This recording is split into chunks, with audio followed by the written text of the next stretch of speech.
what would I tell my 4-year-old self? I tell her, one day you're going to own a home. One day you'll have enough money invested that work becomes a choice, not a necessity. And one day you'll teach thousands of people about money. And none of that will happen because you're unusually smart. It will happen because of a decision that someone else made before you were even born. My life changed before I was born because one man decided to learn how money works. That man was my dad. When my dad was in his 20s, he moved from Nigeria to the UK in search of opportunity, like many of us do. He got a job, he earned a paycheck, and he assumed that if he kept doing the right things, that life would eventually fall into place. But something wasn't making sense. He looked around at his coworkers. They earned similar salaries, but somehow their life looked different. They were buying homes, they were investing. They seemed to understand something about money that he just didn't. And he realized that he needed to change. He realized that he needed to change something that would then change the course of our family's future. He knew how to work for money, as many of us do, but he realized that he had no idea how to make money work for him. Not because he wasn't intelligent, because he's very intelligent, he's a lawyer. Not because he wasn't hardworking, it was simply because nobody had ever taught him about money. So he made a decision that millions of people avoid every day. He decided to learn. He started reading books and attending seminars. He asked questions. He spent his evenings learning about budgeting, investing, real estate, and the stock market. And guess what? Little by little, things started to change. He wasn't just earning money anymore, he was building something. His investments grew, his confidence grew, and therefore his options also grew. But something else happened too. He realized that financial literacy wasn't just changing his life, it was changing what he could pass on to others as well. So he made a promise. His children would never have to start off where he had started. They wouldn't have to wait till adulthood to learn about money. They wouldn't have to figure everything out through trial and error. They would start one step ahead. And I am proud to say that I am one of those children. And I didn't realize it at the time, but every conversation about saving that we had, every trip to the bank, every lesson about investing was a part of his promise. And this is the ripple effect. My father's decision to become financially literate didn't just change his future, it changed mine. And one day it will change my children's future too. My dad had no special advantage. He simply made one decision that millions of people avoid every day. He decided to learn. He realized that he could either inherit confusion about money, or he could become the person who ended it. We talk about generational wealth all the time, but nobody talks about generational poverty. Nobody talks about generational silence, and nobody talks about generational fear that we all have around money. My family's situation isn't unique. In fact, a recent study that I saw by the Canadian Trust Foundation found that 34% of adults are uncomfortable talking about money with their families. And the research found something interesting. The more openly that money was discussed in childhood, the more comfortable that people felt managing their money when they became adults. Just as generational wealth is passed down, your generational silence and your fear is passed down too. Think about that. My dad didn't just build wealth, he interrupted an inheritance. Money is still one of the most taboo topics that we have. Many of us grow up believing that if you're good with money, you're successful. And if you're struggling, you're failing. Either you're rich and smart, or you're dumb and poor. So we stay quiet. We avoid conversations. We avoid asking questions. And then that silence gets inherited too. But my father decided to break that silence. And because he did, my relationship with money looked very different than most people. And I'm grateful for that.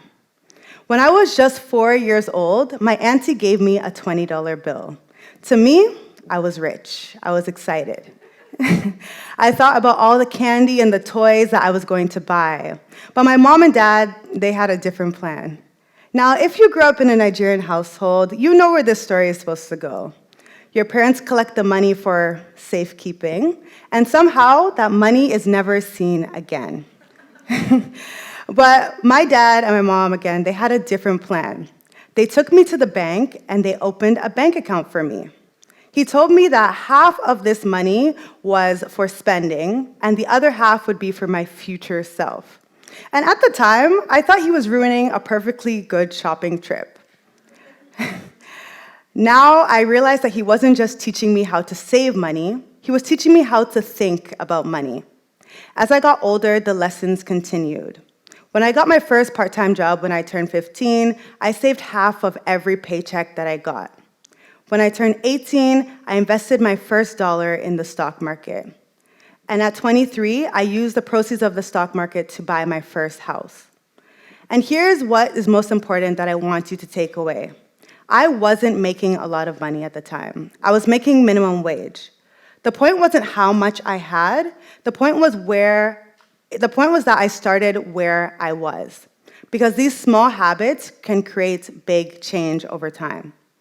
None of my decisions that I made were huge, but small habits do compound. Money compounds, knowledge compounds, and your confidence also compounds.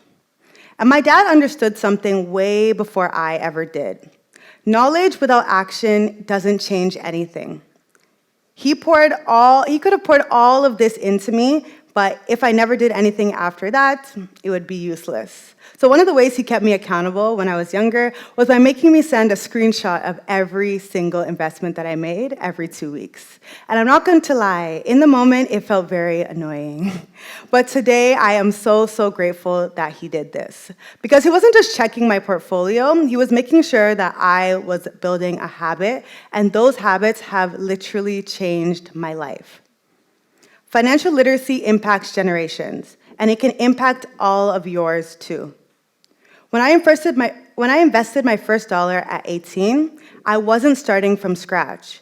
I was starting from my father's head start.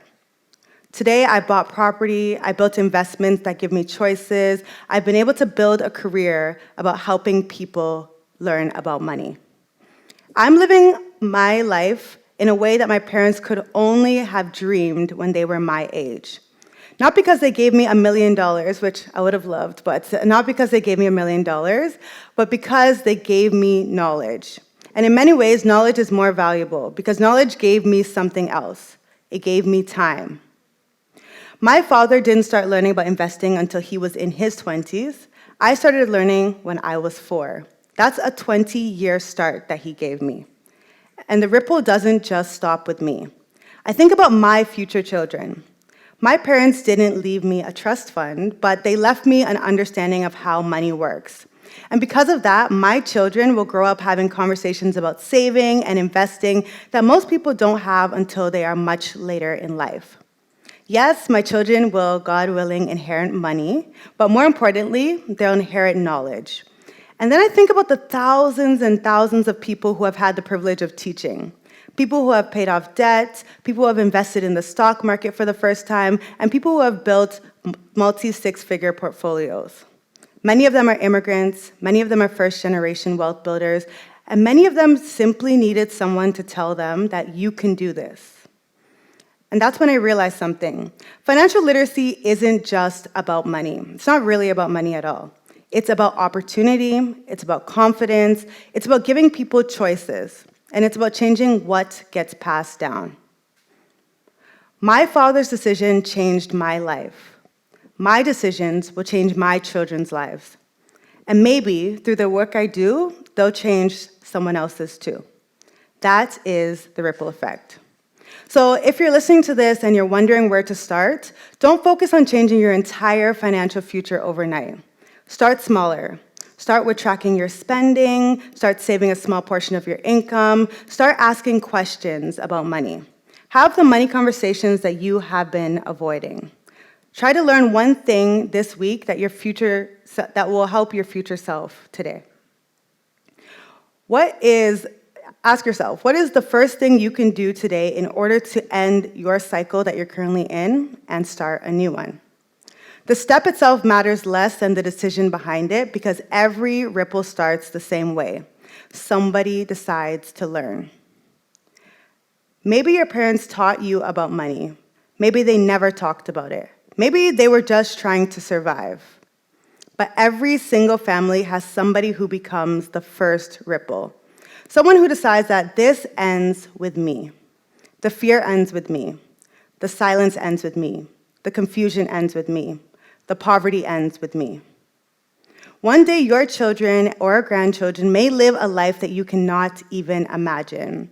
Not because they got lucky, not because they inherited millions, but because you decided to learn. The most important inheritance that my father gave me wasn't money. It was a different starting line than he had. One conversation, one lesson, one investment, one ripple.